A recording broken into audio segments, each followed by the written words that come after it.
ಲಂಪಯ್ಯನೇ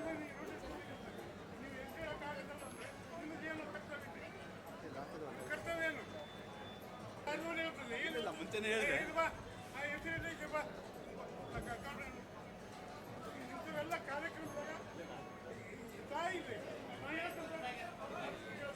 ಈಗ ಸನ್ಮಾನ್ಯ ಶ್ರೀ ಹಂಪಯ್ಯ ನಾಯಕ್ ಸಾಹೇಬರು, ಸನ್ಮಾನ್ಯ ಶಾಸಕರು, ವಿಧಾನಸಭೆ ಮಾನ್ವಿ ಸಾಹೇಬರಿಗೆ ಮತ್ತೊಮ್ಮೆ ಹೃದಯಪೂರ್ವಕ ಸ್ವಾಗತವನ್ನು ಕೋರುತ್ತೇನೆ.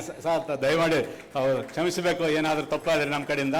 ನಮಗೆ ಒಂದ್ಸರ್ತಿ ಹೇಳಿದೆ, ಮತ್ತೊಂದ್ಸರಿ ತಮಗೆ ಮತ್ತೊಮ್ಮೆ ಸ್ವಾಗತ ಕೋರುತ್ತೇನೆ. ತುಂಬ ಎಲ್ಲ ರೈತರು ಕೋರ್ತೇನೆ. ಅದೇ ರೀತಿಯಾಗಿ ನಮ್ಮ ವಿಶ್ವವಿದ್ಯಾಲಯದ ಬೇರೆ ವಿಶ್ವವಿದ್ಯಾಲಯದಿಂದ ಬಂದಿರತಕ್ಕಂಥ ಡಾಕ್ಟರ್ PL ಪಾಟೀಲ್ ಅವರು ಮತ್ತು KC ವೀರಣ್ಣ ಅವರು ಕೂಡ ಈ ಕೃಷಿ ಮೇಳಕ್ಕೆ ವೃತ್ತರಿಗೆ ಮತ್ತು ತುಂಬ ಹೃದಯದ ಸ್ವಾಗತವನ್ನು ಕೋರುತ್ತೇನೆ. ಯಾರಿಗೂ ಮತ್ತು ಈ ಪತ್ರಿಕಾ ಮಾಧ್ಯಮದವರಿಗೂ ಮತ್ತು ಮುಖ್ಯವಾಗಿ ನಮ್ಮ ರೈತ ಬಾಂಧವರು, ಈಗ ಆಗಮಿಸಿರ್ತಕ್ಕಂಥ ಎಲ್ಲ ಮಳಿಗೆಗಳ ಒಂದು ಮಾಲೀಕರಿಗೂ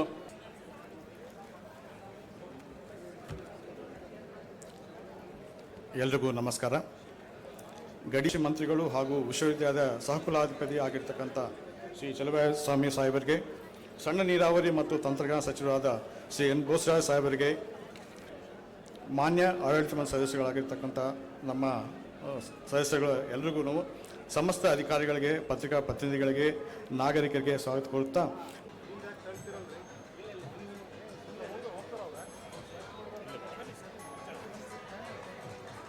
ಸರ್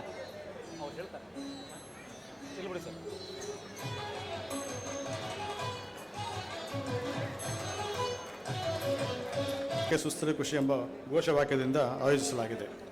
ಕಳೆದ ವರ್ಷವೂ ಕೂಡ ಕುಲಪತಿಗಳಿಗೆ, ಹಾಗೆಯೇ ವಿಸ್ತರಣಾ ನಿರ್ದೇಶಕರಿಗೆ, ಸಂಶೋಧನಾ ನಿರ್ದೇಶಕರಿಗೆ ಅಭಿನಂದನೆಗಳನ್ನು ಸಲ್ಲಿಸ್ತಾ ಇದ್ದೇನೆ. ಹಾಗೆಯೇ ಉದ್ಘಾಟನಾ ಘೋಷವಾಕ್ಯದಡಿಯಲ್ಲಿ ನಡೆಯುತ್ತಿರುವಂತಹ ಈ 3 ದಿನಗಳ ಕೃಷಿ ಮೇಳವನ್ನು ಉದ್ಘಾಟನೆಯನ್ನು ಮಾಡುತ್ತಿರುವಂತಹ ಸನ್ಮಾನ್ಯ ಡಾಕ್ಟರ್ ಶರಣಪ್ರಕಾಶ್ R. ಪಾಟೀಲ್, ಸನ್ಮಾನ್ಯ ವೈದ್ಯಕೀಯ ಶಿಕ್ಷಣ ಮತ್ತು ಕೌಶಲ್ಯಾಭಿವೃದ್ಧಿ, ಉದ್ಯಮಶೀಲತೆ, ಜೀವನೋಪಾಯ ಹಾಗೂ ರಾಯಚೂರು ಜಿಲ್ಲಾ ಉಸ್ತುವಾರಿ ಸಚಿವರುಗಳಿಗೆ ಹಾಗೂ ವೇದಿಕೆ ಮೇಲೂ ಆಗಮಿಸಿರುವಂತಹ ಎಲ್ಲ ಗಣ್ಯಮಾನ್ಯ